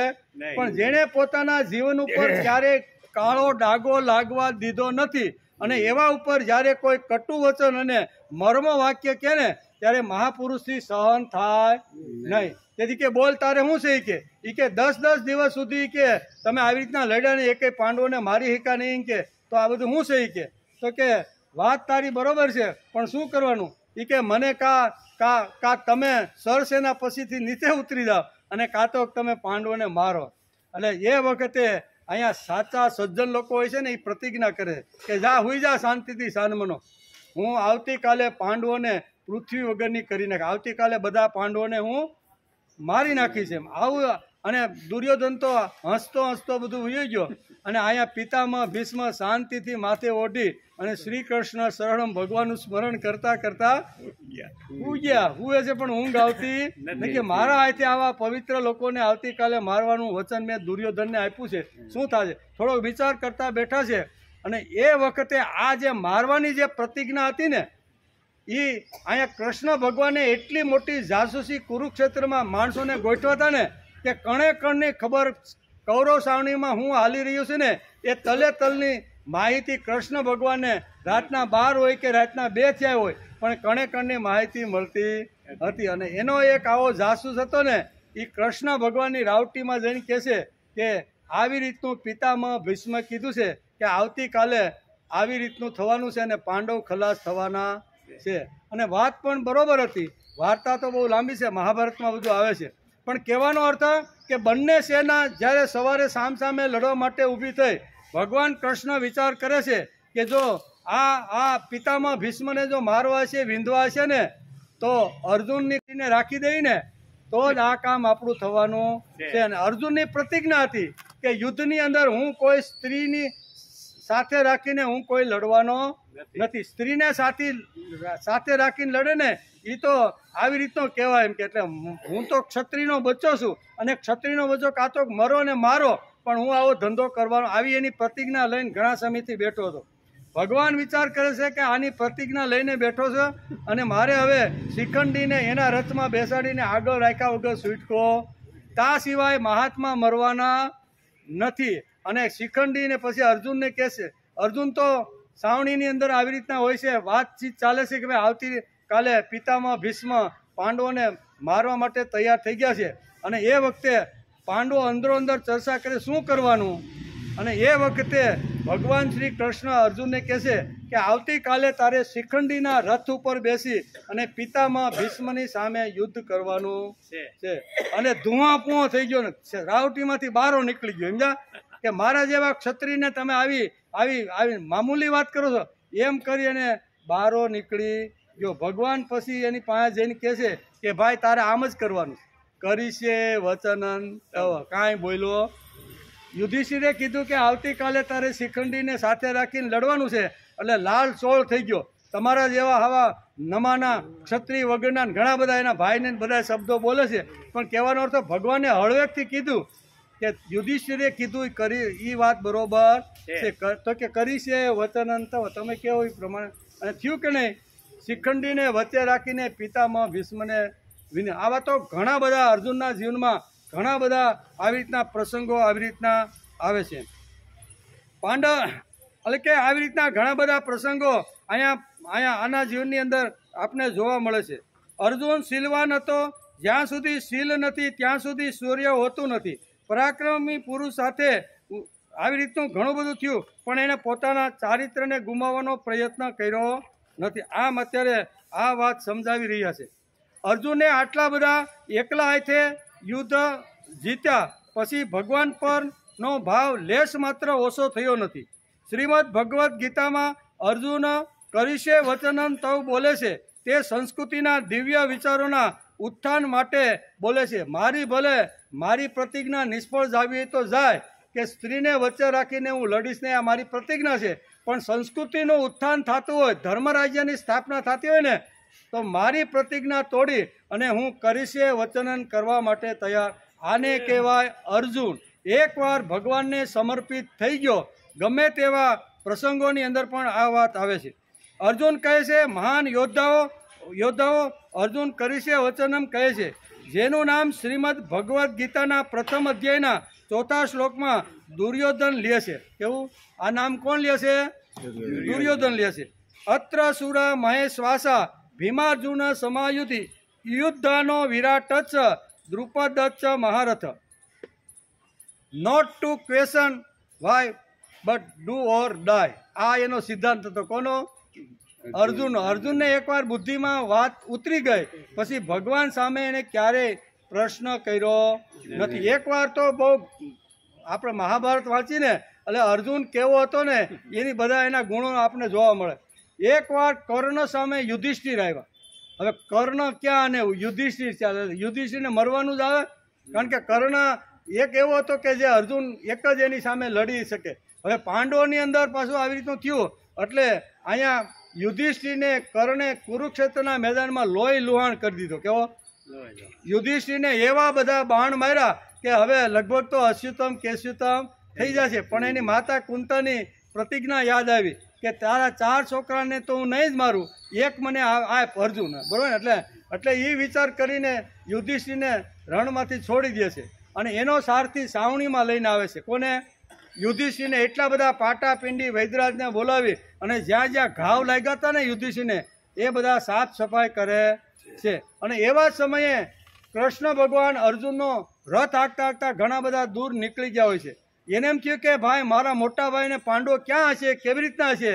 એટલે કૃષ્ણ ભગવાનને કહે છે કે જ્યાં પાંડવો યુદ્ધ કરતા હોય ને ત્યાં મારો રથ લઈ જાઓ. ભગવાન તો ફટફટ દોરી ખેંચીને ઘોડાઓને લઈને અહીંયા કર્ણની સામે આવે છે. કર્ણની સામે આવ્યા પછી એ બધાને પૂછે છે કે મોટા ભાઈ કેમ દેખાતા નથી? તો એને ખબર પડે છે કે મોટા ભાઈને તો કર્ણએ ઘાયલ કરી નાખ્યો છે, તેથી લડી શકે એવી શક્તિ એમાં નથી. તેથી ઘાયલ થયેલા આવી રીતના જે યુધિષ્ઠિર છે એ ત્યાં સાવણીમાં જઈને પાટાપિંડી કરે છે. એટલે મારા ભાઈને આટલું દુઃખ અને મારા ભાઈને આટલી વ્યથા મારા ભાઈના શરીર ઉપર, એમ અર્જુનથી રહેવાનું નહીં. ભગવાનને કહે છે મારો રથ અહીંયા યુધિષ્ઠિરની સાવણીમાં તાત્કાલિક લઈ જાઓ. મારા ભાઈને કેવી રીતની વેદના થતી છે. ભાઈ પ્રત્યેનો આ પ્રેમ બતાવે છે. અહીંયા આવ્યા તો પાટાપિંડી ચાલુ છે અને યુધિષ્ઠિર જોવે છે કે અર્જુન ને કૃષ્ણ મારા આવી રીતના સાવણીમાં આવી ગયા છે. અને આવી ગયા એટલે સીધું યુધિષ્ઠિરે પૂછ્યું કે તું કર્ણને મારીને આવ્યો? કારણ કે કર્ણ અહીંથી ઘાયલ થયો હતો. શું કહે છે? તું કર્ણને મારીને આવ્યો?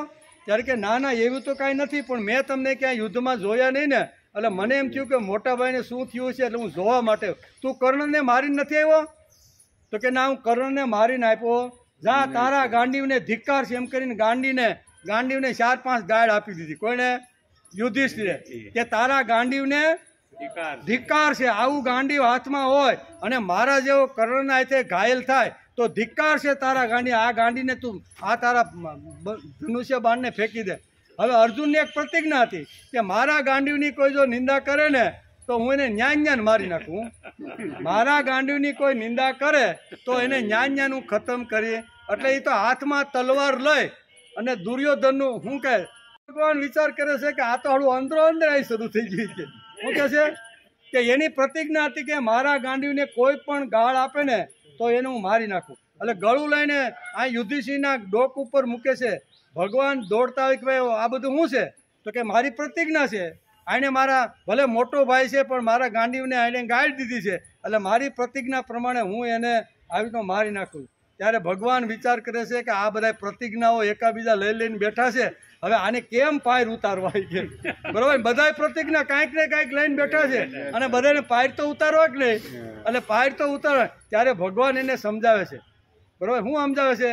કે કોઈ પણ પ્રતિષ્ઠિત માણસ હોય જે ધર્મ ઉપર ચાલતો હોય અને ધર્મ પ્રમાણે પોતાનું જીવન જીવતો હોય ને એવા માણસને જાહેરમાં 2-3 ગાળ દઈ ગયો ને એટલે એ માણસ મરી ગયેલો જ છે. તને મરવાના અર્થ ખબર જ નથી. હું તલવાર છોડી કે કાંઈ ગળું કાપવું ને મારવા એટલા પૂરતું મારવું નથી. સમાજમાં જેની આબરૂ છે, સમાજની અંદર જેની પ્રતિષ્ઠા છે, સમાજમાં જેની કીર્તિ છે, સમાજમાં જેનો યશ છે, સમાજ જેનું નામ લઈને ઘણું મોટું કામ કરે છે એવા લોકોને જાહેરમાં 2-4 ગાળો દઈ ગયો ને તમે એટલે એ મરી ગયેલો કહેવાય. અને પછી તો અર્જુને શરૂ કર્યું, તું આવો છો ને દુર્યોધન શું કહેવાય યુધિષ્ઠિરને ગાળ આપવાની ચાલુ તો પાછી બીજી પ્રતિજ્ઞા એને યાદ આવી.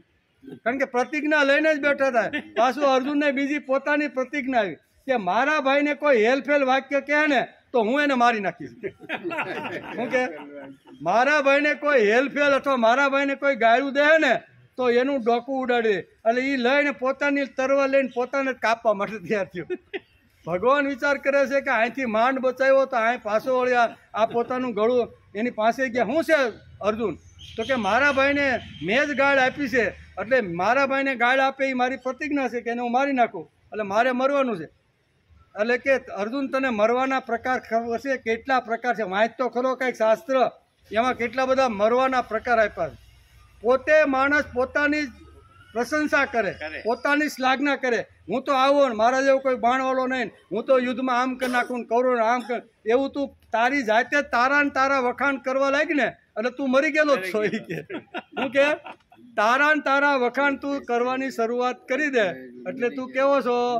મરી ગયેલો છે. એટલે અર્જુને પોતાના વખાણ કરવાના એટલે કહેવાનો અર્થ કે આવી રીતની ઘણી બધી ઘટનાઓ બની છે અને ભગવાન જો સાથે ન હોત તો પાંડવો કેદુના અશ્યુતમ કેશ્યુતમ.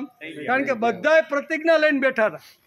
બરોબર, બધાય અરે એવી જ એક પ્રતિજ્ઞા જે વખતે અભિમન્યુ ઘણા બધા અભિમન્યુને જે વખતે 7 કોઠામાં હણી નાખવામાં આવ્યો બરોબર ને અને એ વખતે સાંજ પડે રથ જ્યારે અહીંયા સાવણીમાં આવ્યો અને અભિમન્યુને અહીંયા અર્જુન ને કૃષ્ણ જોતા નથી ત્યારે બધી વાત સાંભળી કે ભાઈ ગઈકાલે જ આવી રીતના દ્રોણાચાર્ય વ્યૂહ રચે અને આવી રીતના અભિમન્યુને ખલાસ 7 કોઠામાં કરી નાખ્યો. અને તે વખતે એને પ્રતિજ્ઞા લીધી. પ્રતિજ્ઞા લેવામાં તો બધા બહુ લોઠા અને હોશિયાર.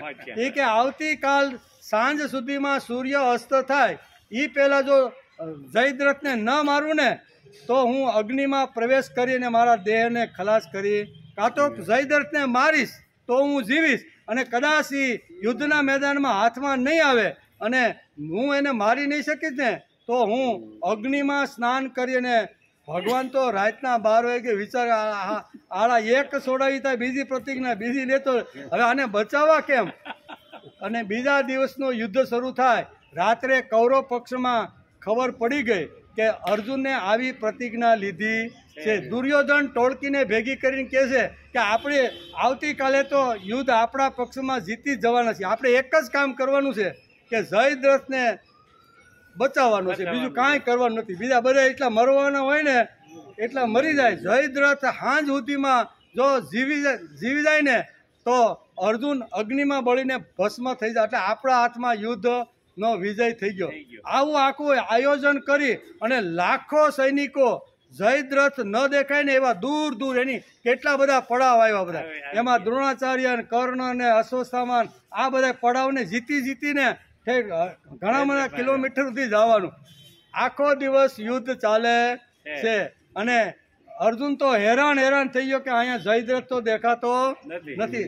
સૂરજ આત્માને થોડી વાર હતી ભગવાન ટગર એની સામું જોવે છે કે આના મનમાં શું હાલી રહ્યું છે. એના મનમાં તો એમ જ છે કે હવે જયદ્રથ મને ક્યાંય દેખાતો નથી અને ન દેખાય તો હું કેવી રીતે એને મારી શકું. તેથી ભગવાન વિચાર કરે છે કે આને ભલે પ્રતિજ્ઞા લીધી પણ પૂરી તો મારે જ કરવી પડે ને. એટલે સુદર્શન ચક્ર ચલાવી અને સૂર્યને ઢાંકી દે. શું કરે? જેને આપણે સૂર્યગ્રહણ આજની તારીખમાં શું કેવું હોય? આજે સૂર્યગ્રહણ થઈ ગયું એટલે અંધારું ચારે બાદ થઈ ગયું અને દુર્યોધન તો હસતો દોડતો દ્રોણાચાર્ય પાસે કહે છે કે આપણો વિજય થયો, સૂરજ આથમી ગયો, જયદ્રથ અકબંધ છે. જયદ્રથને ખબર પડી કે ભાઈ સૂર્ય આથમી ગયો છે અને હવે હું જીવિત રહી ગયો છું. એટલે દોડતો ભગવાન કૃષ્ણ અને અર્જુનનો જ્યાં રથ હતો ને ત્યાં નાચવા કૂદવા માંડ્યા કે આપણી તો જીત થઈ ગઈ છે. ભગવાને હળવેકથી સુદર્શન ચક્ર હટાવી દીધું અને સૂર્ય દેખાણો. અર્જુનને કીધું આ સૂર્ય અને આ જયદ્ર. શું કે છે? આ સૂર્ય અને આ તકલીફ કોને થાય? ભગવાન. જે ભગવાનનો બની ગયો છે ને એને ભગવાન રક્ષણ કરે ને ભગવાનનું પહેલા બની જાય. કરીશે વચનન કરવું જોઈએ. આવા અનેક પ્રકારના ગુણોનું વર્ણન અહીંયા અત્ર સુરા મહેશ્વાસા ભીમાર્જુન સમાયુધિ યુયુદ્ધાનો વિરાટ છ દ્રુપદ છ મહારથ. આવા બે યોદ્ધાઓનું વર્ણન આપણે 2 દિવસથી જોયું. ત્રીજા 3 જે યોદ્ધાઓ છે જે 10,000 સૈનિકોને સાથે રાખી અને એકલા હાથે લડી શકે એવા 3 યોદ્ધાઓનું નામ અહીંયા વ્યાસે લખ્યું છે. અને મામકા અત્યારે અહીંયા આચાર્યને પાંડવોનું વર્ણન કરતા કહે છે યુયુદ્ધાનો વિરાટ છ દ્રુપદ છ મહારથ. એક વિરાટ છે, દ્રુપદ છે અને બીજો યુયુદ્ધાન એટલે સાત્યકી. આ 3 એવા મહારથીઓ છે ને કે એ કોઈ હરાવી શકે નહીં. આવા યોદ્ધાઓ આ વ્યૂહરચનાની અંદર તમારા શિષ્ય ધૃષ્ટધુમ્યે બરોબર ગોઠવી દીધા છે. એમ વર્ણન કરીને આ શ્લોકને આજે આપણે નમસ્કાર કરીએ. 4થા શ્લોકને આવતીકાલે 5મો શ્લોક છે એમાં બરોબર આ મામકા અત્યારે વર્ણન કરે છે. મામકા એટલે મારા અને પાંડુનો જે ભેદભાવ ધૃતરાષ્ટ્ર જે ઊભો કર્યો ને એ અત્યારે વર્ણન ચાલે છે. એટલે ઇતિહાસ અને તત્વજ્ઞાન બે સાથે હોય તો જ આપણે શ્રીમદ ભગવદ્ ગીતા સમજાય, નહીતર સમજાય નહીં. નકર તો ગૂઢ બધા રહસ્યો છે. પણ આ જે અણુ છે ને આજે પણ અણુયુગ આવી ગયો છે. એને ફોડવો પડે કે નહીં? આજે ફોડો તો જ તમે એમાંથી વિરાટ શક્તિ જાય. તો આવા શબ્દો અહીંયા શ્રીમદ ભગવદ્ ગીતામાં લખ્યા છે. એ શબ્દને ફોડવાનો આપણે પ્રયત્ન કરીએ છીએ કે આની અંદર આવી રીતના વ્યાસે અહીંયા પ્રથમ આ બેને શા માટે લીધા, કઈ તાકાત, કઈ બળ, કઈ શક્તિ એની પાછળ કામ કરતું હતું. આ બધું વર્ણન બહુ સરસ રીતે શબ્દને આપણે ફોડવાનો પ્રયત્ન. વિજ્ઞાન યુગમાં જો આજે આપણે ફોડીને જો આટલું મોટું વિજ્ઞાન ઊભું કરી શકતા હોય તો ધર્મશાસ્ત્રની અંદર આટલા મોટા શબ્દો જે છે એને ફોડવા જોઈએ કે ન ફોડવા જોઈએ? એને ફોડવા જ જોઈએ. તેથી આપણી બુદ્ધિ પ્રમાણે, આપણી શક્તિ પ્રમાણે આ ભીમ અને અર્જુનને જે 2 વાતોથી એને સમજવાનો એની અંદર ઊંડે વ્યાસે શું લખેલું છે ને એ શબ્દને ફોડવાનો આપણે પ્રયત્ન કર્યો. આવતીકાલે આપણે આવશું ત્યારે 5મો શ્લોક બરોબર ને એની અંદર આવે છે ધૃષ્ટકેતુ ચિકિતાની કાશી રાજસ્ય વીર્યવાન કુરુજિંતુ કુતિભોજસ સેવ્યસ્ય નરપુંગવ. આ બધા પાંડવ પક્ષમાં રહેલા બધા જે રાજાઓ છે અને પાંડવને સાથ આપવા માટે કોણ કોણ આવ્યા છે એનું આ બીજા અધ્યાયની અંદર એટલે કે પહેલા અધ્યાયની અંદર આ શ્લોકોની અંદર વર્ણન કરવામાં આવ્યું છે. એનો વિચાર આપણે કેટલા છે એમાં દ્રૌપદીના 5 પુત્રો છે, અભિમન્યુ પણ છે. આ બધાનું વર્ણન અહીંયા શું કહેવાય ગીતાની અંદર વેદ વ્યાસે લખ્યું છે. પણ એ શબ્દને આપણે ફોડવાનો પ્રયત્ન કરશું. આવતીકાલે આવશું ત્યારે એનો વિચાર કરશું બરોબર.